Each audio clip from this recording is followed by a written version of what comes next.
Sabe aquela pergunta que vira e mexe aparece para tirar o sono de pais e mães de primeira viagem?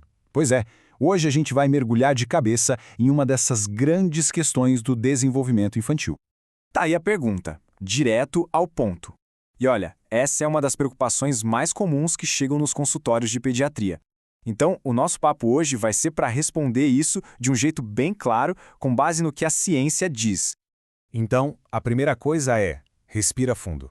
A ideia aqui é trazer informação para gerar tranquilidade e não mais ansiedade.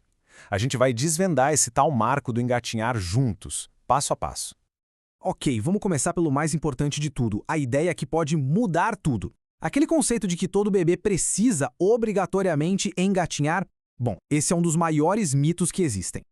É isso mesmo que está na tela. Engatinhar é opcional. Se tem uma coisa para guardar dessa nossa conversa, é essa. O ato de engatinhar não é uma fase obrigatória. Tem muita criança que simplesmente pula essa etapa e vai direto para outras coisas, e isso é super normal. Mas afinal, o que é um marco motor? Pensa assim, é uma nova habilidade que o bebê aprende, tipo rolar, sentar ou andar. O engatinhar é só uma dessas habilidades. É como se existissem várias estradas diferentes que levam para o mesmo lugar, que é a mobilidade. E que estradas são essas? Bom, tem bebê que se arrasta com a barriga no chão, parecendo soldadinho. Outros descobrem que rolar pela sala é um jeito ótimo de chegar onde querem. E tem aqueles que, do nada, se puxam para cima no sofá e já estão tentando dar os primeiros passos. Todos esses caminhos são totalmente válidos. Ah, e aquela janelinha famosa entre os 6 e os 10 meses. Isso é só uma média, uma estatística. Não é um prazo final, sabe? Não tem data de validade. Cada criança se desenvolve no seu próprio tempo, no seu próprio ritmo. Certo. Então, se o engatear em si não é a peça principal do quebra-cabeça, para onde a gente deve olhar? É isso. Agora a gente vai mudar o foco e falar sobre o que os especialistas realmente observam para saber se está tudo bem. Vamos começar com uma pergunta-chave. O bebê já rola? Consegue virar de barriga para cima para barriga para baixo e vice-versa, sozinho? Essa habilidade é um sinal fantástico de que o controle do corpo e a coordenação estão se desenvolvendo super bem. E a postura como tá? O bebê já senta firme sem precisar de apoio? Ou pelo menos está quase lá, tentando se equilibrar? Isso é um baita indicador de força nos músculos da barriga e das costas. É a base para todos os movimentos que vêm pela frente. Outro ponto para ficar de olho é o famoso tummy time, a hora de ficar de bruços. O bebê já empurra o chão com as mãos, tentando levantar o peito. Esse movimento é fundamental, porque fortalece braços, ombros, pescoço, prepara toda a parte de cima do corpo. E a curiosidade dele? Como ele interage com o ambiente? Tenta pegar um brinquedo que está perto? Leva para a boca para sentir a textura? Passa de uma mão para outra? Esses pequenos detalhes mostram muito sobre a coordenação motora fina e até sobre como o cérebro dele está se desenvolvendo.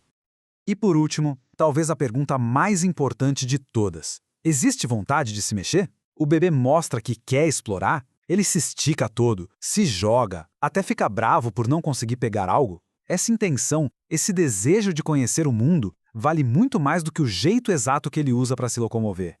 Ok, agora com a mesma calma, a gente precisa falar do outro lado. Porque sim, existem situações em que a falta do engatinhar, quando combinada com outras coisas, pode acender uma luz amarela e mostrar que vale a pena conversar com um profissional. A diferença fica muito clara nessa comparação. Um bebê que está dentro da variação normal é ativo, tem vontade, vai aprendendo outras coisas, mesmo que não engatine. Já nos sinais de alerta, o que preocupa não é só não engatinhar, mas o conjunto da obra. Um corpinho muito mole, ou ao contrário, muito duro, usar muito mais um lado do corpo que o outro, uma apatia, uma falta de interesse em explorar, é esse padrão que importa. Mas a ótima notícia é que dá para fazer muita coisa em casa para criar um ambiente rico que estimule o bebê a se descobrir. E é tudo de um jeito bem natural e divertido. Vamos ver umas dicas práticas? Olha que simples, o chão é o melhor parquinho que um bebê pode ter.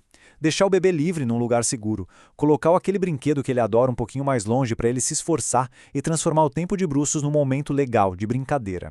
E a última dica é de ouro. Quanto menos tempo o bebê passar preso em cadeirinhas e carrinhos, mais ele vai ter chance de descobrir o próprio corpo. E o mais legal disso tudo é que a ideia não é treinar o bebê para ele fazer uma coisa específica. Não é uma aula de engatinhar. É simplesmente dar a oportunidade, o espaço e a liberdade para que ele mesmo descubra os seus próprios movimentos.